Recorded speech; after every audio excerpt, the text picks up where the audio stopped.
अस्सलामु अलैकुम वरहमतुल्लाहि वबरकातुहू। बुज़ुर्गों और दोस्तों, आज आप लोगों के सामने इस्लाम की एक बहुत प्यारी सी एक कहानी लेकर के आया हूँ।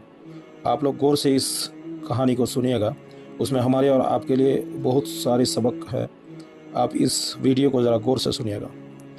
एक दफ़ा का ज़िक्र है कि मदीना मुनव्वरा में हज़रत मोहम्मद सल्लल्लाहु अलैहि वसल्लम के ज़माने में ये एक गरीब बूढ़ी औरतें रहती थी। वो नबी करीम सल्लल्लाहु अलैहि वसल्लम की मोहब्बत और अखलाक से बेहद मुतासिर थी, लेकिन अभी तक इस्लाम कबूल नहीं किया था।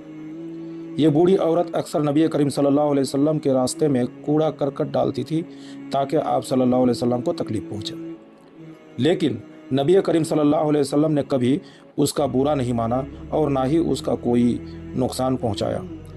आप सल्लल्लाहु अलैहि वसल्लम हमेशा मुस्कुरा कर गुजारते और सब्र करते। एक दिन नबी करीम सल्लल्लाहु अलैहि वसल्लम जब उसके घर के पास से गुजरे तो देखा कि वहाँ कोई कूड़ा नहीं डाला गया।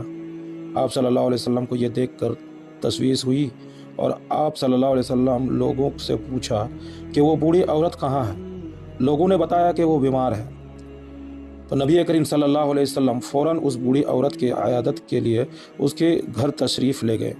जब बूढ़ी औरत ने देखा कि नबी करीम सल्लल्लाहु अलैहि वसल्लम खुद उसकी तैयामदारी के लिए आए हैं तो वो हैरान रह गई और बहुत मुतासिर हुई। उस बूढ़ी औरत ने नबी करीम सल्लल्लाहु अलैहि वसल्लम से कहा, आप तो मेरे दुश्मन होने चाहिए थे, क्योंकि मैं आपको अज़ाब देती रही, लेकिन आप तो मेरे साथ एहसान कर रहे हैं। नबी करीम सल्लल्लाहु अलैहि वसल्लम ने फरमाया, इस्लाम में किसी को तकलीफ़ देना मना है, हम तो दूसरों के साथ भलाई करने के लिए भेजे गए हैं। उस एहसान और हुस्न सलूक से मुतासिर होकर वो बूढ़ी औरत फ़ौरन इस्लाम ले आई और नबी करीम सल्लल्लाहु अलैहि वसल्लम की सच्चाई और अजीम अखलाक को दिल से कबूल कर लिया। यह कहानी हमें यह सबक देती है कि इस्लाम हमें दूसरों के साथ मोहब्बत, रहम और हुस्न सलूक का दर्स देता है। नबी करीम सल्लल्लाहु अलैहि वसल्लम की ज़िंदगी सब्र और बर्दाश्त की आला मिसाल है। बहरहाल अल्लाह ताला हम लोगों को सब्र से काम लेने की तौफीक अता फ़रमाए और हम लोगों को हर हमेशा दूसरों की मदद में जुटे रहना चाहिए, ना कि किसी का बुरा चाहना है।